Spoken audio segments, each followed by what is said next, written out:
This one is a bit special. It's my first ever in-person video recording in a podcast studio in London, and what a guest to share it with.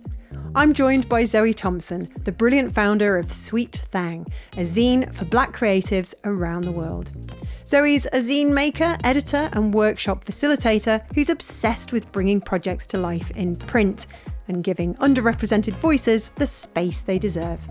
What started as a DIY side project has grown into a proper platform and community, and it's growing. We chat about the magic of zines and why print still matters, the scrappy joy of independent publishing, and the lessons Zoe's learned from 8 years of building something from scratch. She shares the story behind Sweet Thang's latest issue on dreaming, the highs and lows of running a grassroots platform, and why imperfection is the heart of zine culture, something that I think very much relates to the vibe we're seeing today. This is familiar territory for Creative Being, but I have huge respect for anyone keeping print alive. It's a whole different ballgame to pull off compared with publishing online. I'm joined here by the wonderful Zoe Thompson, from the founder of Sweet Thang. Yes. Can you tell us about this? Hi. Hello. Well, yeah, I'm really happy to be here in this incredible podcast studio. I'm Zoe Thompson. I'm the founder of Sweet Thang Zine, and we're an arts and literary zine that publishes work by Black creatives around the world. And I've been running Sweet Thang for 8 years, but then more broadly been sort of down the zine rabbit hole for about 10 years, just really loving everything about zines and independent publishing. That's amazing. I have had a very similar background, gone more into broadcast journalism, but I always was making magazines when I was a little girl and always loved print. Was that something that, started for you? Was it seeing that, or did it start later? Yeah, no, honestly, my eldest sister was also in journalism, loved fashion magazines. I would always steal her magazines. For collaging, but also just reading. And it was really through that I sort of found this love for print media, also just looking at cool people doing cool things in a creative way, whether that was fashion, whether it was music. Seeing that was really exciting. And I kind of fell in love with the vessel of a magazine, the paper, the way it felt, that kind of thing. And when I was around 14, 15, I started a blog on Blogspot. I don't know if you ever used Blogspot. I do remember that, yes, gosh. I love Blogspot so much, we go back. I started a blog basically oversharing to my friends and random bots and stalkers. It was through there that I sort of developed this kind of love for youth culture and kind of connected with other, well, that sounds kind of weird saying I had a love for youth culture because I was part of the youth, but it was kind of finding ways to articulate what it meant to me and how it felt to be a young person with stuff to say. And I connected with lots of other teens on Blogger, and someone made a zine. I was like, what's that? And then all of a sudden just never looked back. So it was kind of through that trajectory. Yeah, I suppose we're really lucky. I've never really thought about it that way before, that we're the first generations to, not that I'm in the same age, I'm way older than you, but you know what I mean? We're the first generations to be able to do these things, to bootstrap, and then to be very kind of easy to get set up and running, and then just have all this creativity at our fingertips. We've been very lucky. Mm-hmm. That was the most exciting bit about zines, actually. It was the fact that it was so accessible to make. And it was these two teenagers that I met on Blogspot have made a zine, and I've written for it, and loads of other people have written for it, and it looks really beautiful. I can do that too. And that's kind of how Sweet Thang came about, because I was I want to do something that represents myself and my community, and just never looked back. Is there anything that surprised you about the process of turning that idea into a reality? I mean, 100%. I've been surprised by the kind of logistics of running a business, or even it's surprising when I started Sweet Thang to have it be this thing that was very grassroots, very simple, very I'm 18 and I'm just gonna start this zine, how hard can it be? And then realizing that as I wanted it to progress, things actually did become harder, or I kind of had to articulate new things about running a platform and serving a community, and just I think there was a lot of learning to do, and I think that's been a continuously surprising process. Oh yeah. Yeah. I can resonate with that, definitely. I've been doing it for 16 years and I'm still learning, and it's still very creative. But do you think we would have done it if we'd have known how? On a personal level, I want to say yes. And that's because I recently realized that like I have an entrepreneurial like mindset or like personality, and I thought everyone did. Like I remember asking my friends like, do you not just want to like start your own business? And they were like, no, could never be me. Like I need someone telling me what to do. And I was like, oh wow, okay, so maybe this is a specific thing to me. Like and other people who share the same kind of, you know, entrepreneurial spirit. They want to do these things. They want to do it because it excites them, even if it's hard. So yeah, I feel like, yeah, if you told me at 18, like, oh, it's gonna be hard, or like you're gonna run into XYZ problems, I probably would have just been like, okay, well, I'll cross that bridge like when I get to it. But yeah, I think it's the only way to do it. I think you can just throw yourself in, and then just for sure. I think I get a real enjoyment out of something comes up and I don't know how to do it, so then I'll like solve that. It'll just be a little kind of challenge for that day, and then there'll be something else the next day, and then so on and so forth. Yeah, and it's part of the fun. 100%. Yeah. Cool. What kind of opportunities has it opened up for you? Ooh, I love that question. I feel like on a very logistical level, I don't know why it's the second time I've said logistical. Like, don't know why that word's coming to me. It's podcasting, it happens. But yes, in like a really short answer, yes. As a platform, we've been able to get recognition from brands that we love, organizations that we love, working within like institutions that we really admire or that we like frequent, like not magazines, museums, galleries, that kind of thing. So like going to the Tate, and like then being able to give a talk at the Tate, like that's cool. Like that trajectory's been quite cool. And that's, you know, part of like the opportunities that have blossomed since starting Sweet Thang. And then also just on a personal level, it's really made me realize that like, yes, I love being a community founder, but then I also just love being like a zinester. And it sent me on this journey of kind of figuring out who I am as an individual artist and like trying to create offerings for myself for like paid work. So yeah, opportunities for paid work, that's been like a really huge part. And it's been really exciting. We've not made it easy for ourselves. Publishing is very difficult in everything that's going on the last 20 years, the internet, now we have AI. Do you think though that probably makes publishing more important than ever? Oh yeah, I think that, you know, it's like the age-old question of like whenever you bring up print or publishing, people are like, oh, does it really matter anymore? Like, don't people just use other formats? Isn't video like more important? And I don't know, there's part of me that's like always going to be biased towards print, but I do truly believe that you know, it kind of reminds me of I think it was like a TikTok that I saw, and someone was saying like, I'm so grateful that libraries have existed for like hundreds of years. Is that accurate? Hundreds of years? Decades? Yeah. Oh yeah, of course. Hundreds of years. I was trying to think then. It was throwing me. I was like, oh God, I'm in this podcast studio for the first time. Like, think. Yeah. But, you know, basically this person on TikTok was saying, I'm so glad libraries have existed for hundreds of years, because I feel like if people tried to introduce them now, no one would give a shit.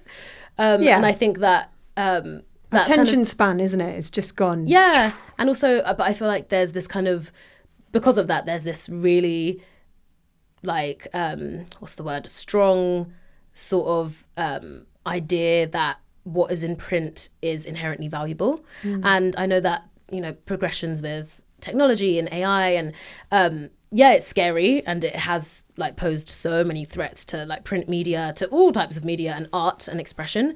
But I truly believe that print will stand the test of time. And, you know, as we kind of go into an era that's quite scary politically, you know, socially, I think that there's something really special that print will be able to house.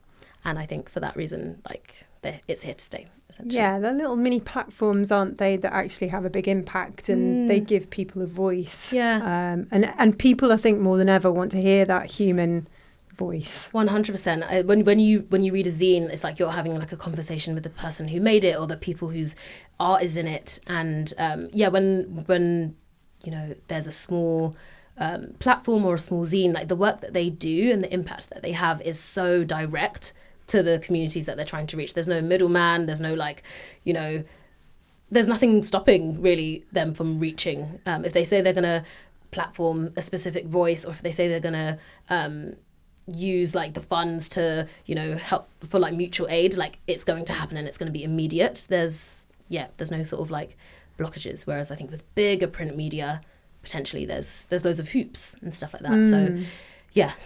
No algorithms either. No algorithms. Yeah.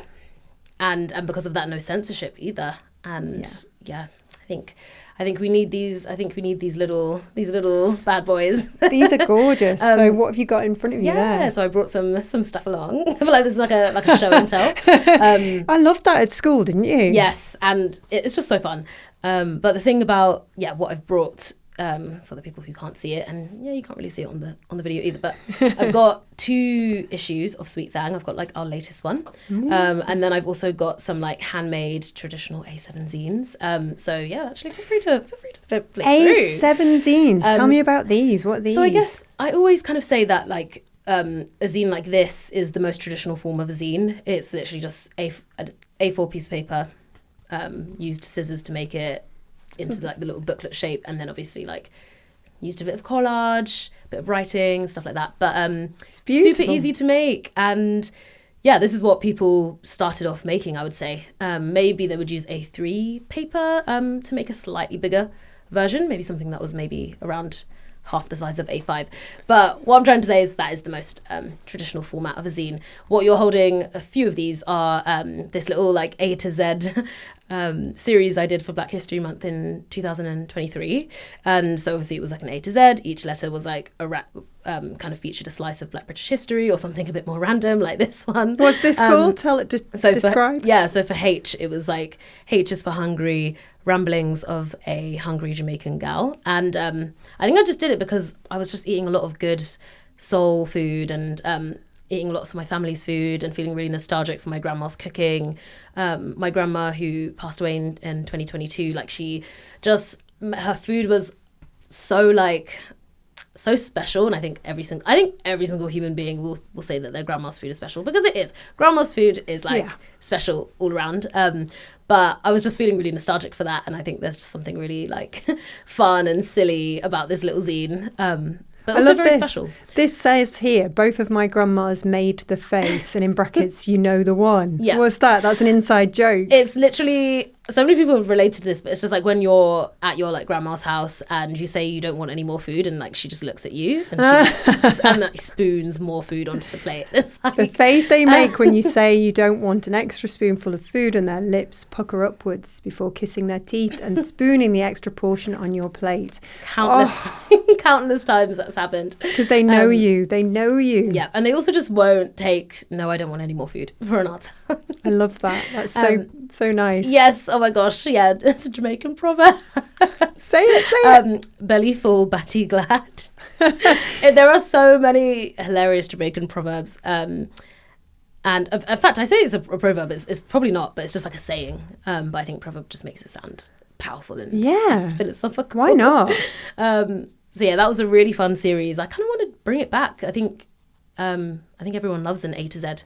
That's beautiful. Yeah, the one that Katie's holding is a little zine that I made at Rabbits Road Press in Newham. They're a really incredible community press and overall community artist space in Newham. And I took part in their spring school. And it was basically just 5 days to experiment with risograph printing or risograph. I don't know if people say both pronunciations, but yeah, it's a really beautiful space.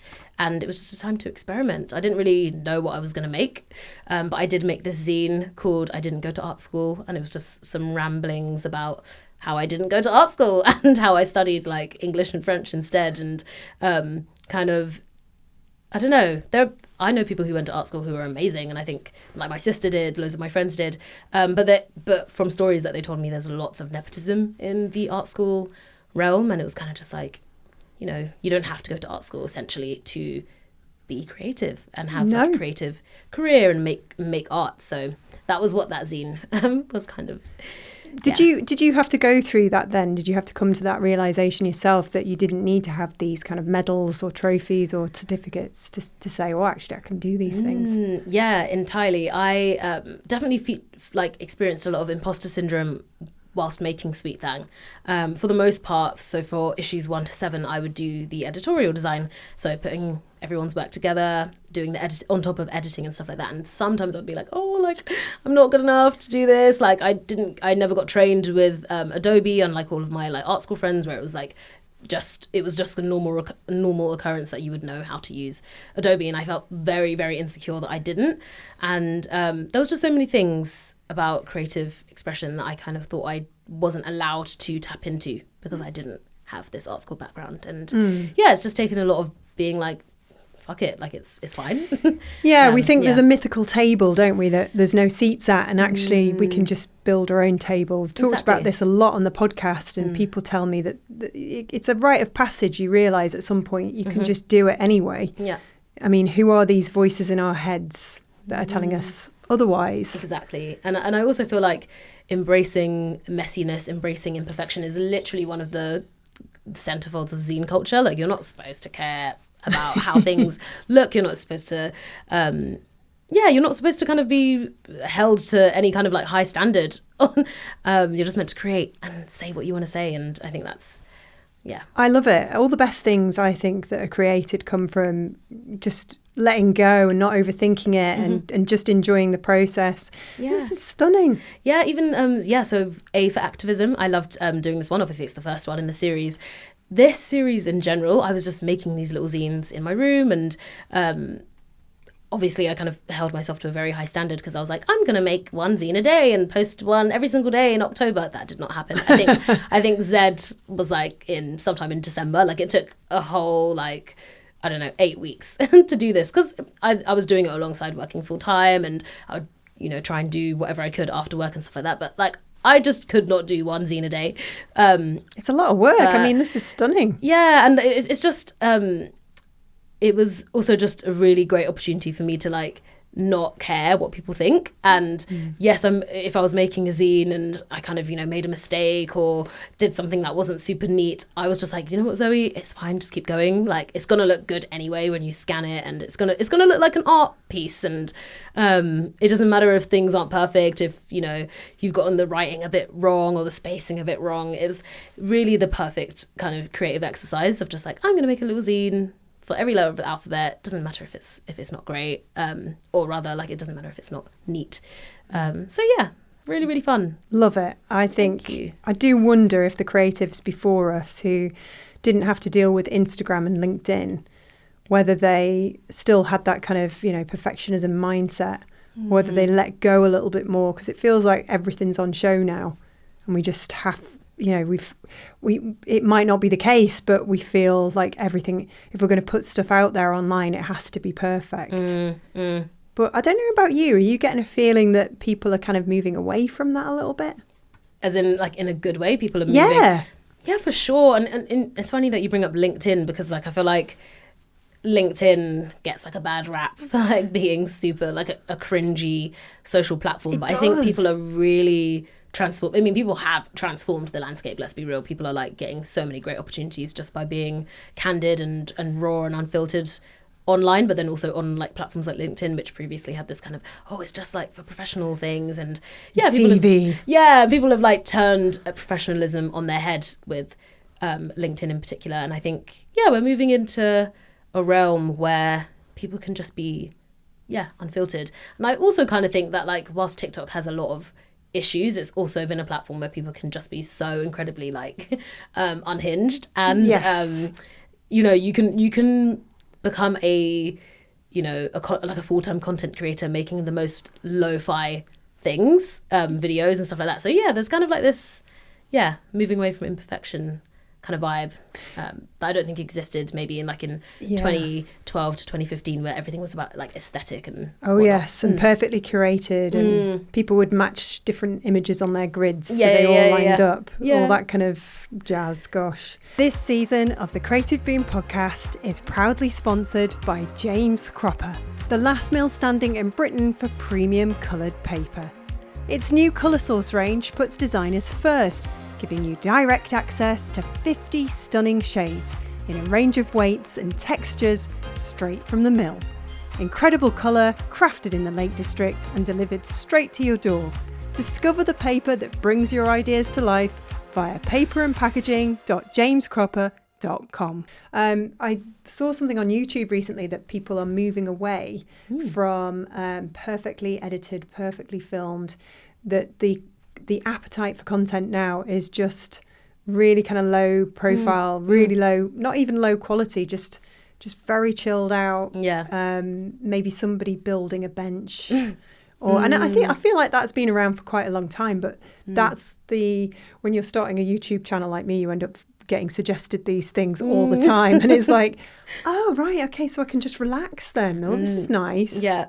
Because you don't want to start a YouTube channel 10 years ago when it was even 5 years ago when it was more about that. So this to me just makes me smile so much because it's getting back to what we started being creative for in the first place. This one's fab.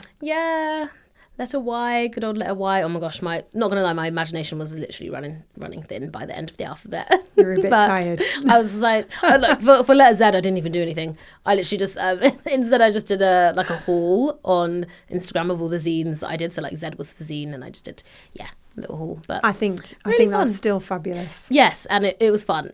Yeah, definitely. Yeah, I think things always shift and change. Do you think we're all a bit exhausted about being online? Do you think there's another reason why we might be leaning more towards things that we can hold in our hands? Yes, definitely. There's definitely an exhaustion with social media, with all of like the updates that it has, and obviously with the desire to move away from perfection and like perfected feeds, it's also like prompting us to think, okay, where else can we take our unfiltered joy and like our messy lives and our messy selves? And in a way it is in tangibility. It's in like IRL spaces, and then it's also in physical things as well. So I think there's an excitement that things you can touch have. It's like a kind of special exclusive thing, and it's I think there's something really special about it. Yeah, I'm meeting loads of people at the moment, and the minute I see them, I'm just throwing my arms around them. And I've forgotten that, like, after the pandemic, that might have been something, not as well liked. Have you had a scenario where it hasn't worked? I just sort of hover and go, are we hugging or are we elbowing? This kind of thing, what are we doing? And there's always this sort of awkward dance. But I just feel like we're just so delighted to all be back in each other's company. And I feel like that spills over a little bit into what we're creating and what we're making, what we're putting out online. It's just really nice to see. I feel like as well, AI is just sort of making that even more so, because people are just, oh, right, okay, so there's all this fake stuff. Well, I just want more of the real stuff, which I feel like is going to be our, saving grace. 100%. Yeah. I totally agree. And I actually saw a LinkedIn post today, and someone was saying that, facilitation is a skill that's going to like really blow up in the next like 5 years or something like that. And as a facilitator myself, when I saw that, I was just like, oh, okay, great. So like I'm on the right path. But I think it's also that it's like the ability to be able to facilitate spaces for other people to find belonging and community and stuff like that. So I totally agree. And community is where it's at. We've just done that with Creative Boom. We've just brought everybody into a space. It's really nice. Really cute. Cool. I think people are just looking for something. They're searching around, and it's just such a fascinating time to be in. It's also quite a scary time, as you said. There's a lot of change going on in the world, and as creatives, we always respond, don't we, to whatever's happening. I mean, what's the latest Sweet Thang focused on? Do you have a theme with each? And that's actually a really perfect segue, because our latest issue number 8. Hopefully this is the right camera. Yeah, it is.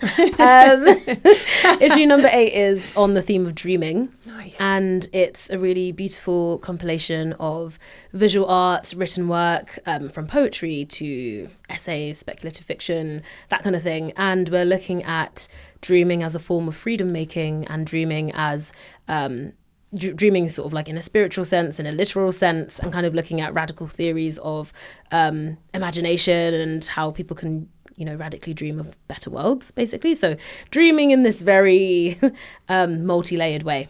And the work that people have come up with has been so gorgeous. And the way that we work is we do a call out for pitches, and we're like, the 8th issue of Sweet Thang is going to be on dreaming. Please send us a pitch for an idea. And we had 175 pitches and could only accept 20. Oh gosh. So that was, and that's never happened before. So that was like very, really, really hard, because we were turning down like blatantly good ideas. But we just couldn't house them all, because we were able to offer everyone a commission fee for the first time, because we did some crowdfunding. So like, as much as we would have loved to accept more work, we just wouldn't have had enough money to pay people. So all that to say, it's just a really special one. And I think, it's been a really, really hot topic, I would say, actually, over the past year. Loads of people have been talking about dreaming. And there's something really special about looking at this concept and thinking, how can we come together as a community and dream of a better way to exist than the like reality that we're currently living in, which I think we could all use. That's the vibe. And if you want to have a flick through, we worked with a really incredible New York-based designer, also called Zoe. Her name is Zoe Pulley, and she's a designer, educator, and we got some crowdfunding in 2024. And like, I knew that a chunk of that really needed to go to an editorial designer, because I just wanted this to be like the most special issue to date. And she did such an amazing job. It's really gorgeous, so vibrant. And I love it. Beautiful. Yeah, some really incredible, all of it's incredible art, writing. I love the typography, the hand lettered. Yeah. Lovely. Really nice. And I guess everybody loves being a part of it as well. You're bringing people together. They get to sort of put it on their CV, on their LinkedIn. They get to shout about it, and it helps them. Yeah, 100%. And one of the sort of like, what's the word? I guess like kind of like an ethos, but Sweet Thang has always wanted to be a space that doesn't just necessarily champion artists who already have a platform. Like sometimes someone who has never had a byline and someone who's never shared their work on Instagram, someone who has 5 followers on Instagram might have like a really incredible craft, and it's those people that like I really want to give the platform to.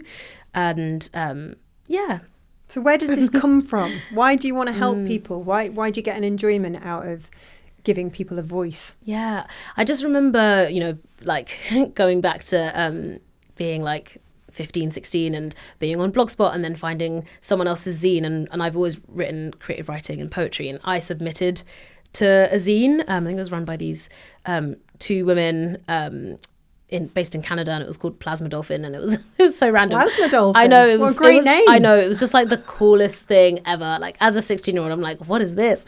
And I remember how amazing it felt to be a part of that. Yeah. And seeing all of the other sort of like young people who were published in that little zine, and where we all came from throughout the world, like the US, I don't know, Central Asia, Southeast Asia, like everywhere, people like the contributors were from, and it just felt like I was part of this huge, amazing creative community, and all I had to do was just like submit a poem. And I think it was that feeling coupled with the my own sort of learning about the history of zines that made me realize like this is a really powerful format for people to express themselves in. And I've, as much as I loved also the creative side, I also loved being an editor. And it was like, so I just wanted to be part of the process, like 360. I knew how it felt to be like one of the artists inside a zine, and then I wanted to know how it felt to like give other people that chance to be like edited and published and stuff like that. So I think it's really important because, yeah, like I mentioned earlier, it's just an impactful art form. And there's something so joyful about just being able to creatively express yourself. So it's a very underrated thing, the thing that you and I do, because it's very creative. People think, oh, you do this, you do that. But actually our day, when we're sort of putting something together, is filled with so many different aspects. 100%. I think that's what I thrive off, the variety. I'm never sort of sat still. I really enjoy all the different aspects of my day. And I know how much work goes into that because I've been there, done that. It's a lot of work. Yeah, so it's curation it's not your full-time thing. No. Yeah. I feel like now that I'm freelancing, I guess for a year I've been trying to really freelance with zine related things. I've freelanced before, I've done like social media and stuff like that. Now that I'm freelancing, I feel like I get to really immerse myself in all things zines. So I host zine making workshops regularly and have a few editorial design clients where I get to make like zines like this for them, which is really fun. And but Sweet Thang as a platform, that's always happening on the sidelines. That's always like whenever I have a bit of time. Like last night I was making social content for like a project that we're launching in like a couple of weeks, and it's really just like the classic thing of just like when it's not your full-time job yet, it's always just going to kind of be in the background, and you're going to take it up whenever you have like a spare hour and stuff like that. And that's what I'm currently navigating, like career-wise. It's hard work. I did Creative Boom and freelanced, ran a business for about 10-13 years, something like that. And I was just always like, I wanted to do Creative Boom, but I needed to make money. So the last 4 or 5 years I've been transitioning to doing Creative Boom full time, and I love it. So cool. I feel very lucky. It's been a lot of work. Is there a dream in your case to turn this into the full-time venture? Ooh. I always just I never know what to say. Like partly yes, because it would be just so exciting, and I have so many ideas, and I'm constantly buzzing with new concepts that I want to execute for Sweet Thang specifically. But then I also just love being an independent zine artist, and I think my dream is to have an ecosystem of publishing projects, running Sweet Thang, but then also making my own like zines as Zoe the Zinester, and I would love to also run other publishing businesses maybe in the future, and but also, I don't know. Why is the hesitation? Is it because it's a passion project? So you feel like it would be, not disingenuous to make money out of it? There's like a small bit yes of that. And also just like, maybe it's just fear. Maybe it's also like, oh my God, like what would that even look like? Where would we get the money from? Like maybe it's that. Maybe it's literally just like a disbelief, but not necessarily because I don't think it's possible, but just because it's so scary to like throw yourself in. And it's you're talking to someone who's been through this. It is scary, but then it's the same as before. You just solve the next problem, then you solve the next problem, and it's just a case of, okay, if I was going to make money out of this, I need advertising. I need to accept that there's going to be some compromise.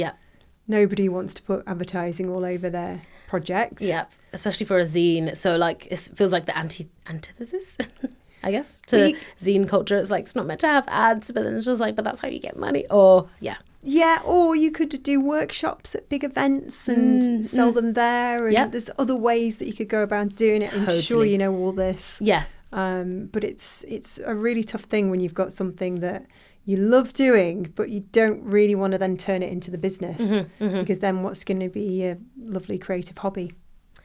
True. Because then it's disaster. Yeah, I see a lot of people, especially graphic designers, talk about how they studied graphic design, for example, and then tried to do it for work and then ended up hating it. And I'm like, oh my God, is that going to happen with me? Like, am I eventually going to hate zines? Like, I fear for that day. But I also do have other hobbies, luckily. So I'm like, it's all, I guess you can relate to this as a creative person. It's so important to have other things to do, not just like creating, not just ideating. Do you go over the top sometimes? Spend too much time? I feel like, you know what? I feel like I used to. I feel like maybe, like, if I'm thinking on Sweet Thang's timeline, maybe between like issue 2 and issue 5, I think I was just like doing the absolute most and never really taking a break. And then obviously issue 5 came out in 2019 and issue 6 came out in 2020, and obviously 2020 was just like a crazy year for absolutely everyone. So weird. But I think from that year onwards, I really started to be like, you know what, like I think it's really important to take breaks, and that's exactly what I did. So as I said, issue 6 came out in 2020, issue 7 came out in 2022, and then we took a 3-year break, and issue 8 came out like in 2025. So yeah, I think that was the turning point. I used to do the most, and then I'm now kind of like really enjoying the beauty of taking breaks and like not rushing to constantly have a creative output. I mean, this isn't even my full-time job. Like, I shouldn't be overexerting myself. I had other things to do.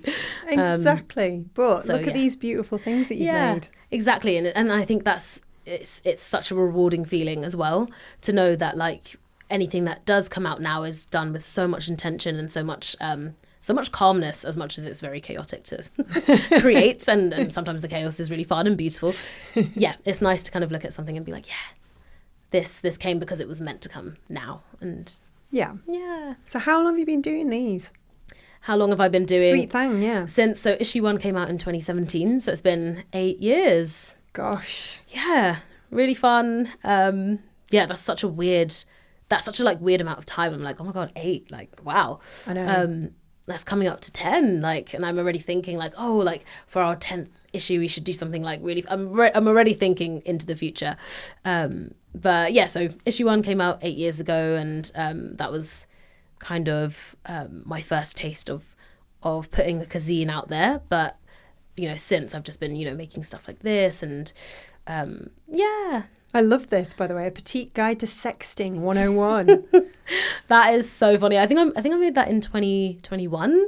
Let's not I'm not going to repeat this. Do you know what's hilarious is because I made that in 2021, and then you were clearly horny, girl. I mean, but you know what? It was like lockdown. Do you know what? Lockdown time. It's natural. Yeah, it's fine. And recently, someone reshared it, and it started getting low. And it started getting loads of likes, and then people were commenting on it, being like, "Do you sell this?" Blush. Oh my god! Yeah, and people were asking if I was selling this, and I was just like, "Just screenshot it, babe. Like, I'm not going to ship you a tiny little zine about sexting. As much as that's cool, it just is fab. I know. Yeah. I don't think I ever sexted. I was really? too old. I'm too old. I disagree. I think that's like the best time. I can't imagine sending a sexy text message to my very kind of chilled out husband who I've been with for 25 years, but that would be hilarious. I'm going to take one of these. Do you mind if I screenshot this afterwards? Absolutely. See what he says. Please do, but keep it exciting. Poor Tom. I will. Have fun. That was me having fun. That is fun. This is the thing. All I see here is fun, creativity. You've obviously got a lot out of it. When you look back at these 8 years, what stands out for you that you've learned about yourself? Because you've learned skills, you've met people, you've made great connections. I'm sure you've done all that. But what have you discovered about yourself doing all of this hard work? For sure. I feel like I've discovered how resilient I am as a creative person. Like, I have a lot of creative resilience, and you know, funnily enough, I saw I can't remember what platform it was on, but someone was saying that when you start a publication, usually around issue 3 is when you like start to give up, and that just made me laugh, because at issue 3 of Sweet Thang, which came out in 2018, that was when I was like, I'm done, I don't think I can do this anymore. Like, I don't know what it is. Maybe it's just like issue 3 curse. I don't know. But obviously, like, we've kept going, and we've had like 5 issues after that. So definitely creative resilience is a big thing that I've learned. And yeah. Sounds like you came from a really big, strong family as well, given what I've spotted in here. Yeah. So you get that confidence and that resilience from your upbringing. Definitely. And yeah, I've always been taught to just like go for my dreams and I'm the youngest. I'm also a twin, and we both are creative. And I think, I think it was just kind of normal and natural that we kind of went in these directions. And we always laugh because it's quite a lot of, 5 of us in total, 5 siblings. And my eldest sister is also in the creative kind of field. She went into journalism. She's done a lot like copywriting and stuff like that. Wow. And then my 2 middle siblings, so a brother and another sister, they were like the science, mathematical siblings. And then me and Cleo, my twin sister, were like the creative ones. And it's just like, I think there's such a good balance. It's like we've got like some of the siblings are like the smart ones in quotation marks, and then the rest of us are just like, I'm just doing some copywriting, and then which is obviously, and like we're all doing well in our fields, so it's a really nice kind of space. Sounds like a nice family. I really do get along with my siblings, as siblings, as much as siblings can get along with each other. We do. So I would say that's definitely played a role. And if anybody was thinking about doing something like this themselves, what kind of red herrings can they look out for? What advice would you give so that they didn't make the same? Because you'll have made some mistakes. 100%, like, part of the process. For sure. What kind of things? Don't overwork. I would also, something I've been saying a lot to people is if someone comes up to me and they're like, I'm thinking of making a zine for XYZ reason or XYZ community, I always say, please start it with at least one other person. Like, don't try and be like a solo founder. Don't be a martyr. Don't try and be like the one person who's doing this. You're going to need a team. So I would say that's my biggest thing. And what else? What is it? Teamwork makes the dream work. Teamwork makes the dream work, and that it just could not be more true. Like, whether or not you're even, if it doesn't even have to be your full-time job. Like, it could just be like a hobby that you really want to start taking seriously, and maybe it's something that you do want to build into a business in the future. Start it with someone. Have like another brain to like bounce ideas off of. I think that's my biggest thing to look out for. Maybe that's where I went wrong for a good 10 years. I think that's also where I think I went wrong as well. So I'm like, please don't try and do it all by yourself. And it's not even like I chose to do that. I think it just happened. It happened naturally. But I think a really big challenge that I've encountered has been trying to get someone to care about it as much as you do. Yes. There's no money in it really in terms of what for Sweet Thang, in terms of like getting a salary and there's obviously money making opportunities here and there, but if you want someone to come on who cares about it as much as you do, puts in like the kind of labor of love, it's hard to convince them, I think, now to do that. So that's what I've struggled with. That being said, my friend Melody is an amazing creative assistant for Sweet Thang, and we've been working together for a year now, so that's been great. And we actually met on Blogger. So we met when we were like 15 in the comment section, being like, oh my God, I love your blog, like you're so cool.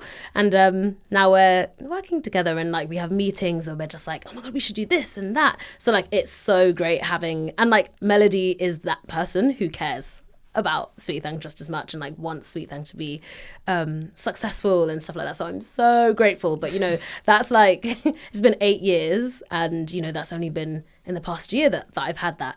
It would have been great to have that from the start, I guess. Don't do it alone. Reach out to people, and don't overwork. It's easier said than done though, isn't it? Much easier said than done. Yeah. Well, I really enjoyed chatting about this. You're obviously very passionate about all of these gorgeous printed things. It gives me hope that we're not all going to just turn into these AI whatevers. No. Don't want that to happen. Well, thank you so much for coming along and joining me in Hoxton in this podcast studio. Yeah, I really enjoyed it. It's really hot, isn't it? Yeah, I can't believe I can't believe the time has gone so fast. We just love chatting about all these things. Yeah, it's been great. We didn't even this was actually just an example of some zines by a really incredible zinester called Osa Ato, and she started a zine called Shotgun Seamstress in 2006, and it was a zine, as she quoted it, formed by black punks, so really cool. And they stopped printing, I guess maybe like, I don't know, maybe 10 years ago, but they did publish an anthology of all of the zines they've ever created. So I have the anthology. It's amazing. I love it. But and that's inspired you. Yeah. Oh, it's entirely. so good. Yeah. I love it when somebody hones in on something that you've obviously just fallen in love with the whole kind of process, and just you turning it into this beautiful thing. Sweet Thang. Sweet Thang. Yeah. So when's the next issue out? So I do not know. I in my I know we talked about not wanting to go into perfection, but I do kind of really want to stick on this timeline. So if issue 9 comes out next year, then issue 10 will come out perfectly on our 10-year anniversary. So I'm if everything goes to plan, issue 9 should be coming out next year.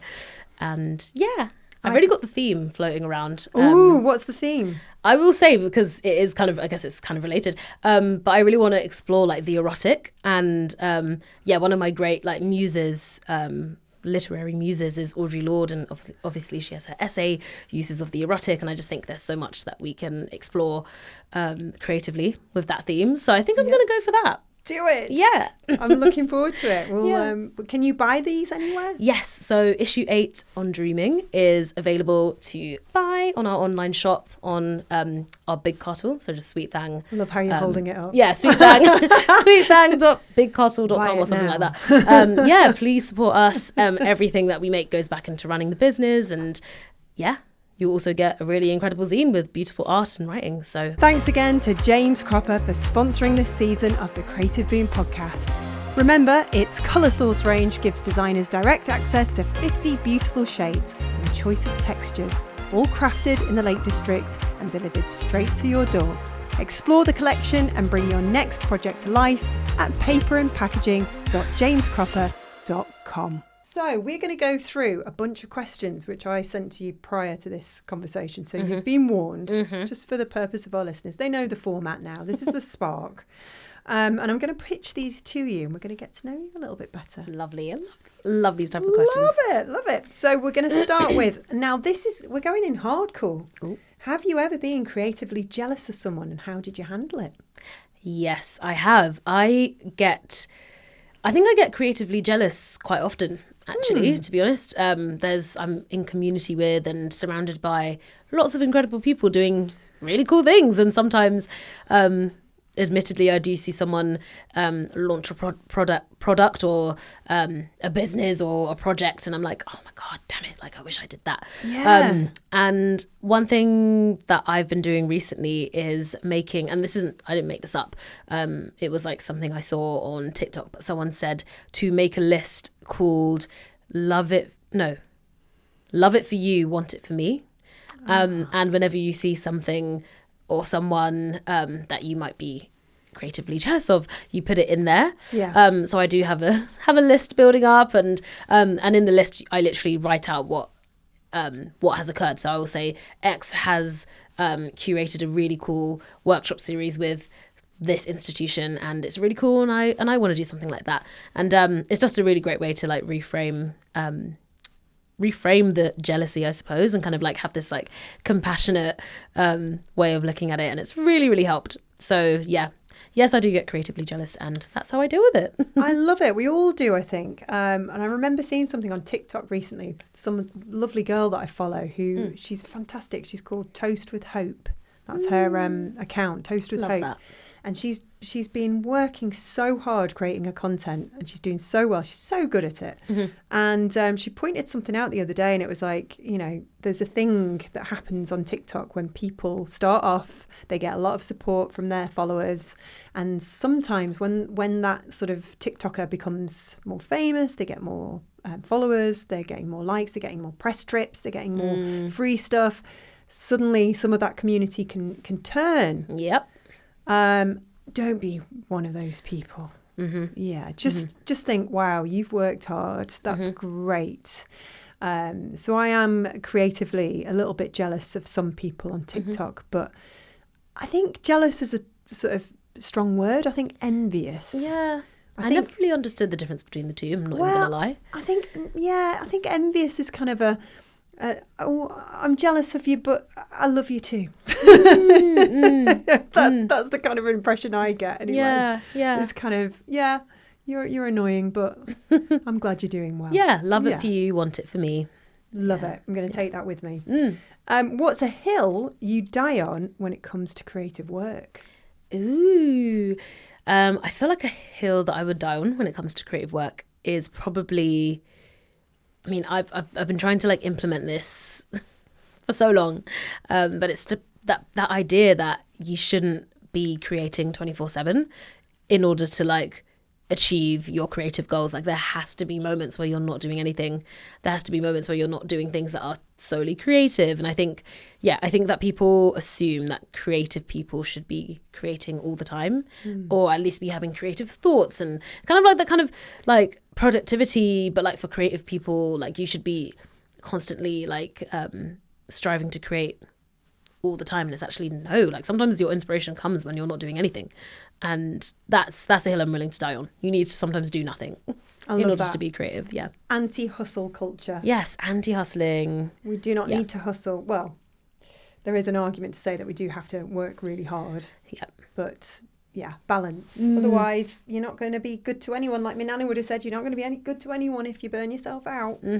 So you have to make sure you're okay. And in which case, what's a small ritual or habit that makes your day better?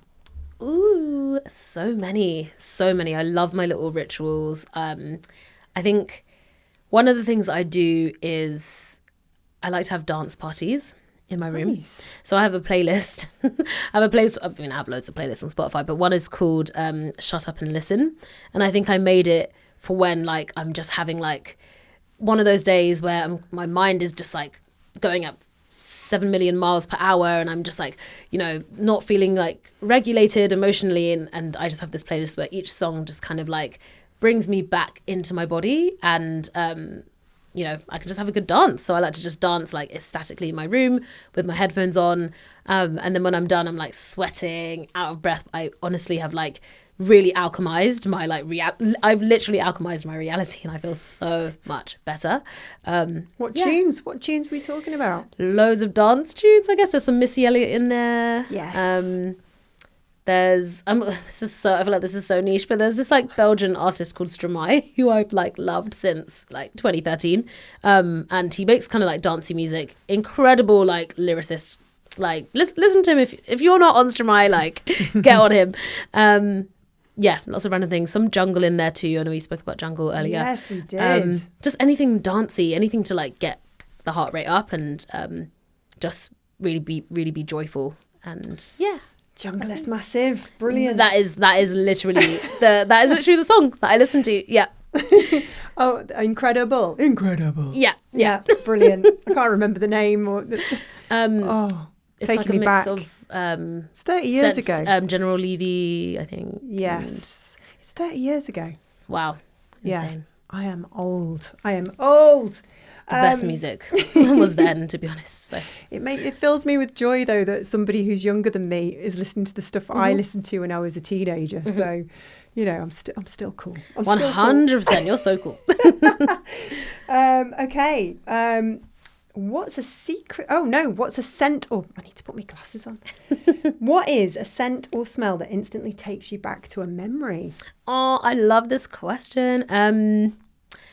I would say this. Okay, so this is a bit of like lore about my like life, I guess, which I guess is one of my fun facts. When I was younger, 2008, 2011. So I think I was like, between 7 and 10 years old. Me and my siblings and my mum, we moved to Brunei, which is a country in Southeast Asia, on the island of Borneo, in sort of like in between Malaysia, Indonesia and stuff like that. And we lived there for 3 years. It was amazing. Went to school there.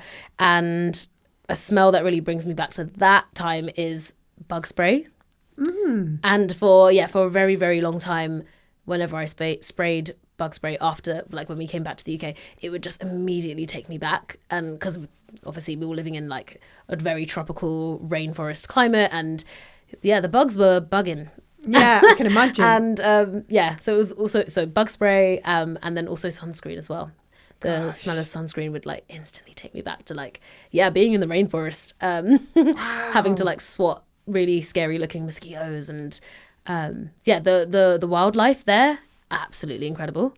Like there were monitor lizards in our back garden, which I think people also call them Komodo dragons.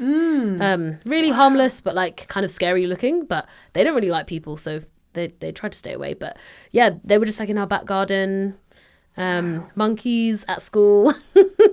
Snakes. Fun memories. Yeah, really, it was 3 years of my my childhood, but like so treasured, and one of the most incredible experiences of my life. I would say. Love that. So you just wear bug spray as perfume now then? I mean, I try not to, but it does bring me happiness. Oh, I love that. I love how a smell can just take us back. Yeah, so powerful. If your creativity were a mythical creature, what would it be? Ooh. If my creativity was a mythical creature. Let me just put my glasses on. Yeah, if your creativity were a mythical creature, what would it be? Ooh, I love that. I'm trying to rack my brain for like mythical creatures. I think a fairy, because I love a bit of like whimsy, love a bit of mischievousness as well. But also love like cutesy creativity as well. And are fairies mythological? Yeah, I would say so. I just kind of want to real, right? I kind of just want to believe that they're real. Do you know what I mean? I think they're real. Like, yeah. I if think you go to they're like at the bottom of the Wales garden. and I think places like Wales, Ireland, I think there's lots of like history around folklore. Folklore, that's the word. Yes. Around fairy people and things. I think it's very interesting. I hope they exist. Me too. Yeah. I'm choosing to believe that they do. My mum would go to the bottom of the garden when I was a little girl, and she'd say, "Katie, quick, come and have a look." And I'd go, "What?" And then she'd say, "Look, if you're just very quiet." My mum's amazing. Oh, this leads us nicely on to the next one. What's a superstition you secretly or not so secretly follow? I love this one. When I spill salt accidentally. Oh, wait. I'll let you finish. Go on. If I accidentally spill salt, I will take a bunch and throw it over my left shoulder. Same. Yeah. I do it all the time. Yeah, me too. And I'm just like, I'm literally like, oh my God. And then, so I do that. Even, like, it's just one of those superstitious things. Luckily, it doesn't happen often. Yes. It's one of those ones that don't actually happen often. You don't usually spill salt. I do it on purpose. I put some in my hand and always throw it over my shoulder. Fair enough. Just a bit of good luck. Yeah. And it has to be the left, right? The devil. Yeah. Throw it in his eyes. Yeah. Yeah. Catholic upbringing. Irish. This is one of my nanas, actually. She was always teaching me things like that. She was always giving me sugar lumps. She'd say to my mum, who would tell her off, it's good for them. It's good for them. It is. Good for the soul. Yeah. This season of the Creative Bean podcast is sponsored by James Cropper, and its new colour source range is a game changer for designers. It gives you direct access to 50 carefully created shades with a choice of weights and textures straight from their Lake District mill. Beautiful, sustainable coloured paper made in Britain by experts who live and breathe colour. It is. Okay. Do you know what? This is really interesting because I think food is something that brings people together. So I love the question, what would be your dream dinner guest? Yes. Yeah. Dead or alive? Dead or alive. Oh, it's one of those questions that are just really hard. I think I would choose Ella Fitzgerald. Oof. Literally the love of my life. Love her. A voice like butter. Yes. I just think it would be so amazing to chat to her. Yeah, she's one of those because I love jazz and she's just one of those singers that I just wish I don't know, it never would have happened, but if I could have a conversation with her, hear her talk, like, She was formidable. Yeah. Got into spaces where people who looked like her couldn't get into. Yeah. Because of her beautiful voice and her craft. Yeah. Oh, the irony. Yeah. And probably couldn't go for dinner with everybody afterwards. Exactly. Woo! She probably had to put up with a lot, but she'd still followed her passion. Yeah, just absolutely gorgeous. Like, yeah. Yeah.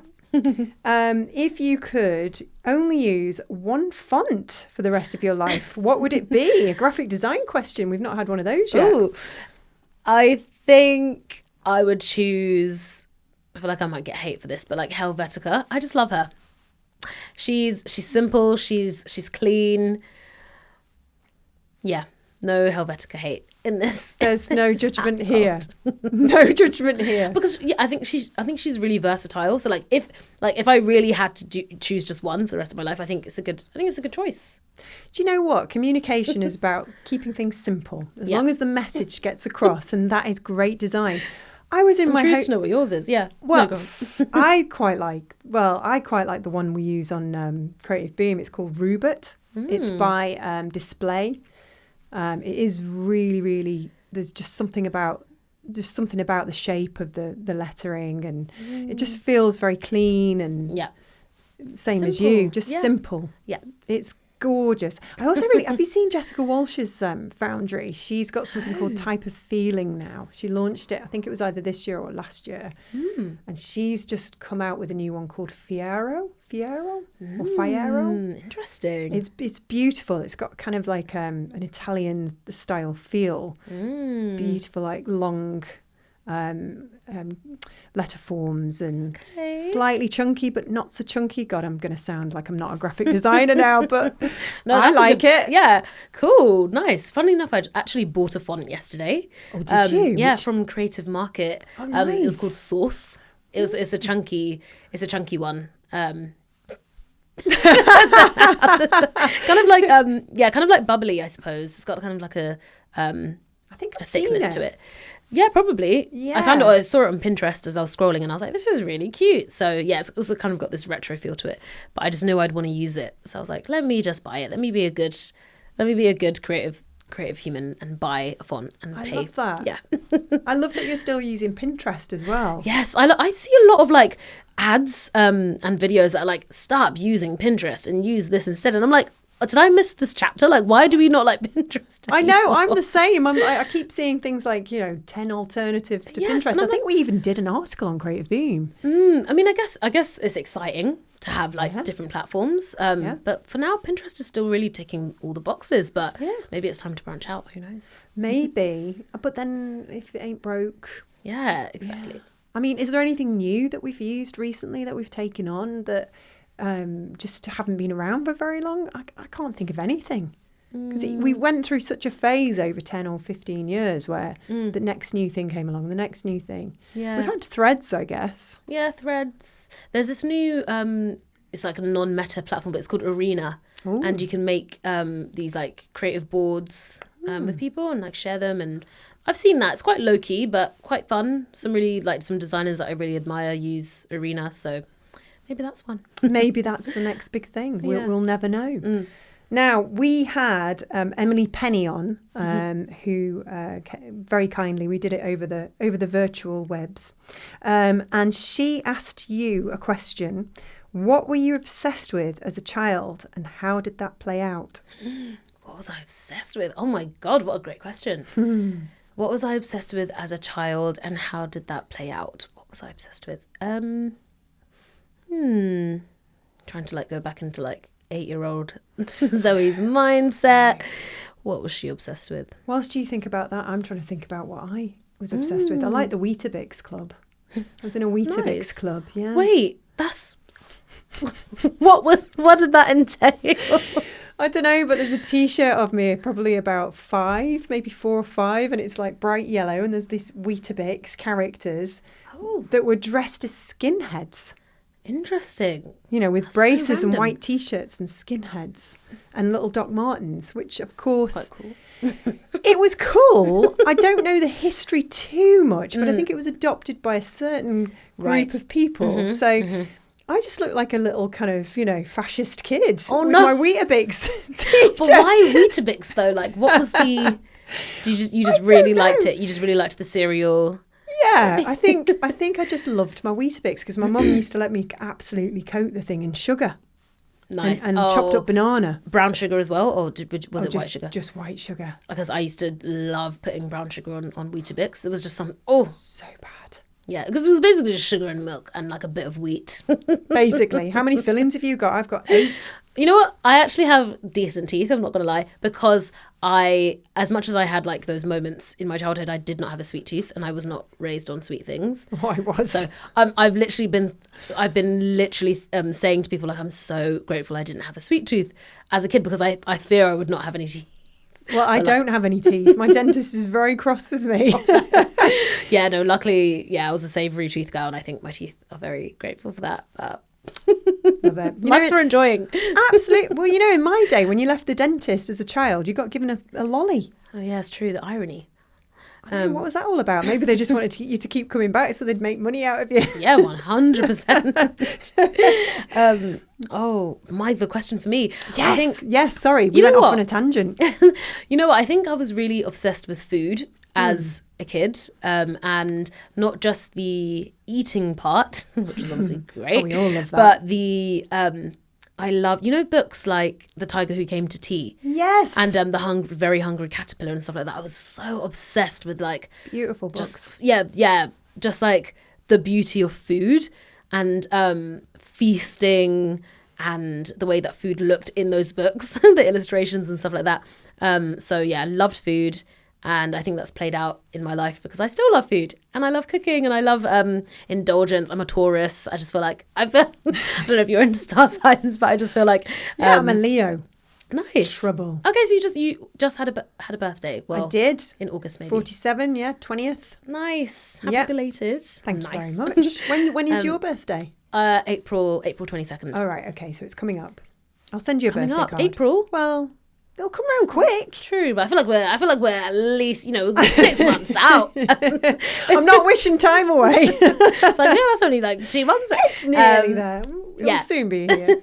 Christmas next. Christmas next. Wow. Yeah. That's what I would say for that one. I love it. And if I was going to come round, if Ella Fitzgerald and I was very lucky to join in as well, if we were going to come round, what would you cook for us? Ooh, probably a really lovely selection of appetizers, obviously, to start. Nice. Maybe. Or would you design a menu? Maybe some I can never say this right. Charcuterie. Yes. Charcuterie. And then I always tell people I can cook this because it sounds fancy, but it's really not. But salmon en croûte, which is to cook it, you just need puff pastry pre-made, and then obviously salmon fillet, and then you can make a sort of mix with some cooked spinach, and you can maybe just put some cream in it, mustard, seasonings. You put that on top of the raw salmon, put that inside a puff pastry, cook it. That's it. But it's so complicated, but it's actually really simple. Just 3 components, just slap it all in some puff pastry, and it looks really fancy. So I'd probably cook that, unless you're a vegetarian, of course. No. Okay. I will eat anything. Great. As long as it's not too spicy. Mm-hmm. Yeah, I can't really do spice, to be fair. No. I can do a bit of chili, but I like to enjoy the food. I've had spicy food before and it's just I'm not having fun. No, I don't like to sit there and sweat. But I have so much respect for people who enjoy spice. And I think it's something you build up. I think those people, my friends who can take a lot of spice, it's because they've been having spice since they were young. Yeah. So to them, it's just normal. To them, it's probably just salt. Yeah. They have to train. You have to train yourself. Yes, you do. I fully believe that. Yeah. Now, do you have a question for our next guest? Ooh. I don't know if I prepared you for that. No, you didn't. Wow. Okay.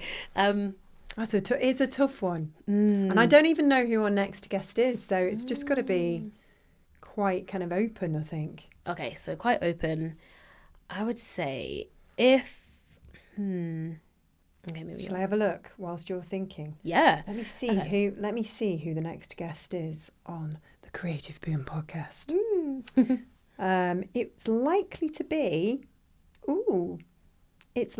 be Ashley Johnson from Pentagram. Ooh, which is, can I have a bit of she basically is head of brand narrative.